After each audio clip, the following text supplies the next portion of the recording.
Doctors of Reddit, what is your most oh my god what is that moment while treating a patient? Edit, holy cow this has blown up. I'm looking forward to reading all of the stories people have shared.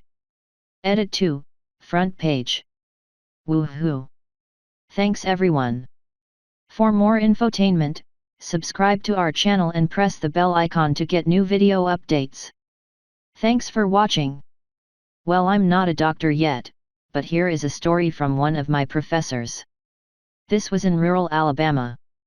This middle-aged married couple had presented to the ER after they had been drinking for almost the entirety of the evening and got into a heated argument. Things got heated and the woman eventually fell off the porch of their trailer into the shrubs a few feet below. The husband in his drunken state suddenly dropped the argument and came to his wife's aid. She didn't suffer anything too serious, just a couple of scratches here and there. Except for what the man said looked like a piece of glass or pipe or something that became lodged in the woman's arm when she hit the ground.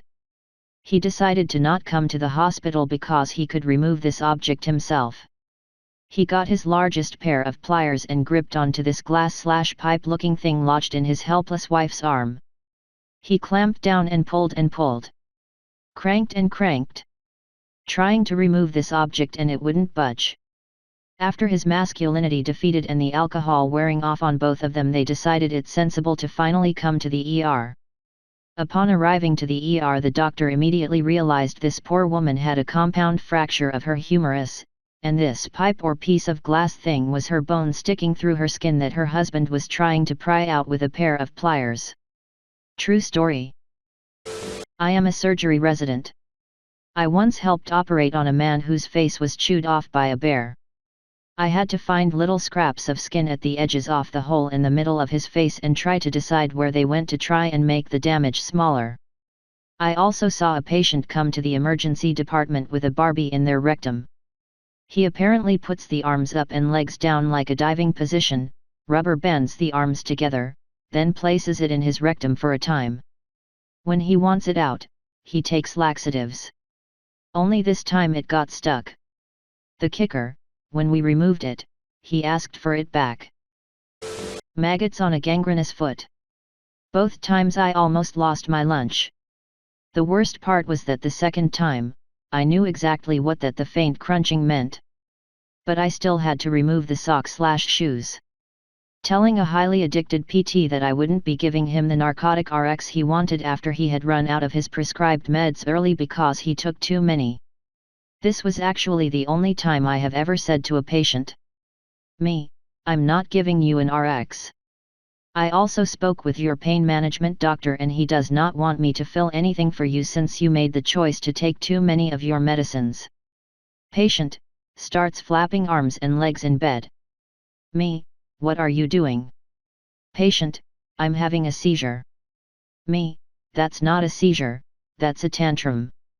Patient, gets completely still, looks me straight in the eye, and his pants. Me, actually shocked. What did you do that for? Patient, because you're not giving me the medicine I need. Now you have to tell the nurse to come clean me up. Me, yeah, nope. I will have the nurse bring you a clean gown and a towel. Bathroom's right next door. This was in med school, dermatology rotation. I got to see my own patient. So I asked what the problem was. He told me he thought his genital warts were back. I asked why. He didn't say a word but turned around, dropped his pants, spread his butt cheeks and showed me a cluster of genital warts around his anus at least 10 centimeters in diameter. Even when he stood up straight it was just sticking out of his buttocks. I put up my most professional voice to say HMM. Yes. I think you're right. The man thought this was hilarious. I'm not sure if I've not seen more surprising things after this, or have just gotten used to them. If you're still in dermatology, I'd imagine you'd get to see all kinds of amazingly horrible things. Skin has so many ways to go wrong. I interned in a city that gets very cold in the winter. Homeless people who were having a tough time surviving outdoors would come to the ED to get admitted, even if just overnight. They'd get a warm bed, a few hot meals and a clean up. This one fellow was in really rough shape, couldn't walk. The poor nurses did most of the cleanup. Delousing, sponge bath, dressing the open sores. My job was to do the physical exam including the mandatory rectal. Literally had to lift that scrawny flap of a butt cheek and pick the encrusted dirt/feces/matted hair away from the rectum to expose the anus. Thankfully I only had to turn 180 degrees to reach the sink that I dry heaved into. But before this fellow can be discharged he needs a podiatry consult. His black gnarled feet have thick yellow big toenails that have grown in a circle and are now piercing the bottom of the toe. The reason he can't walk, podiatrist in turn comes in, starts a foot soak, and proceeds to tackle those nails with something that can only be described as modified tin snips. Now you know how some people have that habit of opening their mouth when concentrating really hard? Yup, he clipped that nasty nail and it flipped right into his mouth. We shared the sink. Story from one of my friends who worked as a paramedic in Hamburg for some time. Mind you, this is disgusting.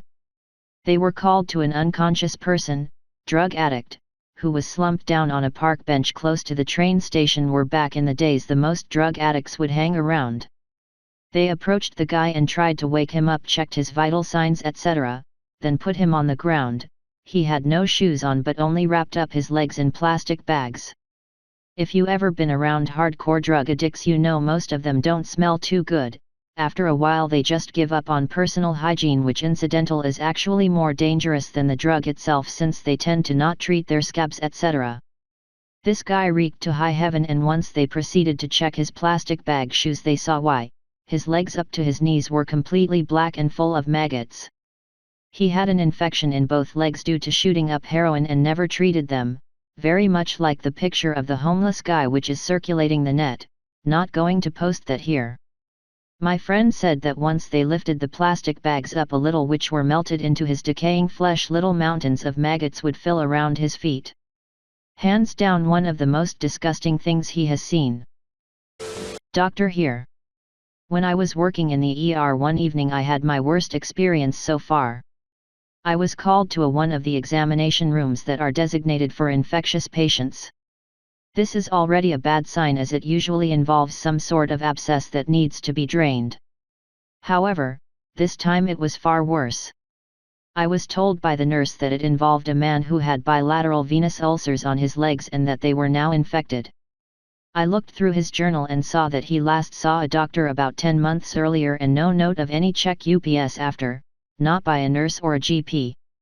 Therefore I asked my nurse when someone last took a look at his legs. Not since his last journal entry.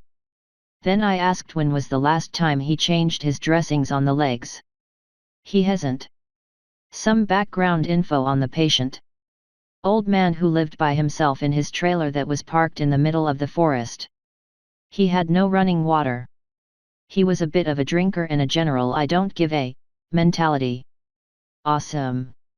Suited up and went into the room. The room smelled like an odd combination of stale beer, mold, and disease. Certain infections smell different and this one was very pungent, almost sulfuric. I introduced myself to the patient who didn't understand what he was doing there. All he wanted was some antibiotics for a flu and then he was sent here. Why the do you want to look at my legs for? They were already taken care of last year. Great. So we started unfolding the dressing. They were crusty and crackled as we unwrapped the first leg. As we got deeper it changed color to some sickly yellow and the stench became worse and worse. One of my nurses left the room to throw up. Then I saw it. Very small, but inside a fold there was a little maggot who squirmed. When we finally got to the wound, we saw all the little maggots feasting on this man. There must have been 50 of them. The stench was absurd. I was focusing a lot to breathe through my mouth, but then it felt like I could taste, which made it even worse. My nurse came back and promptly went out again. I unwrapped his other leg and same story there, but the infection was much deeper and I could see a few tendons on the base of the ulcer. Absolutely delicious. We had to clean of the maggots and placed them in a bowl, but they were squirming and went on the floor and crawled all over the place. I had to watch my feet so I didn't step on them. After that we took the patient to hose him down to at least try to get rid of some of the smell. Then booked to the OR for debridement and a fresh vacuum dressing. Discharged a few days later with strict instructions and booked him in to return for redressings and check UPS. Then we never heard from him again. TL, DR, maggots. Lots of maggots.